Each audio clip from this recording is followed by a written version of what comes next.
সন্ধ্যা হলেই মন চায় বিভিন্ন ধরনের খাবার খাইতে। তো মনে পড়লো হঠাৎ আমাদের ঘরে তো কিছু ভুট্টা ছিল। যেই কথা সেই কাজ। আমার চাচাতো ভাই মানে ছোট ভাই বলতেছে, "দেও আমি ভুট্টা ভাজবো আজকে দেখি পারি কিনা।" আমি বলছি, "বুইঝা শুইনা নিস কিন্তু দায়িত্ব। যদি না হয় তাহলে দেখিস তোর খবর আছে।" পরে ও একটা মাটির পাতিলে আরকি বালু দিয়া চুলায় বসায় দিছে। বালু গরম হয়ে আসতেই তারপরে ও ভুট্টা দিয়া দিছে ওইখানে। এখন ভাজাকাঠি দিয়ে আরকি লাড়ালাড়ি করতেছে যাতে ভুট্টাগুলা না পুইড়া যায়। তারপর যে একটা, একটা করে মনে হয় ভুট্টা এখন এই যে ফুটা শুরু কইতেছে আর দূর-দূরান্ত ছিটে-বিটে চলে যাইতেছে। আমি বলতেছি যে, "এবার যে আবার ছিটতেছে মনে হয় না একটা ভুট্টা আমরা খাইতে পারবো লাস্টে।"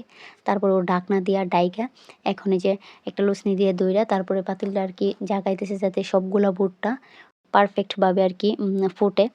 তারপরে আরকি ভিতরে ঠাস-টুস ধুমধাম শব্দ হইতেছে। আমরা তো সবাই এনজয় করতেছি। কারণ এভাবে একদিনও আমরা করি নাই। মূলত কড়াইয়ের মাঝে তেল দিয়া তারপরে ঢাকনা দিয়ে ডাইকা ওইভাবে খাইছি। আজকে ফার্স্ট টাইম বালুতে ভুট্টা ভাজতেছি। তো আপনাদের যদি কারো শৈশবের কথা মনে পড়ে অবশ্যই কমেন্ট বক্সে জানাবেন। আর এভাবে যদি ভুট্টা খেয়ে থাকেন এটাও কিন্তু বলবেন। যাই কথা, মাশাআল্লাহ আমাদের ভুট্টাগুলা সবগুলা একদম ফুইটে গেছে পারফেক্ট। মাশাআল্লাহ কতগুলা ভুট্টা কি সুন্দর লাগতেছে একদম যে সাদা ফুলের মতো, শিউলি ফুলের মতো লাগতেছে।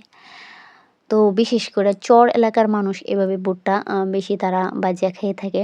আমরা যারা মানে এদিকে বসবাস করি তারা এভাবে কমই করি। ট্রেনের মাঝে কিন্তু এইগুলা প্যাকেটে বিক্রি করা হয়।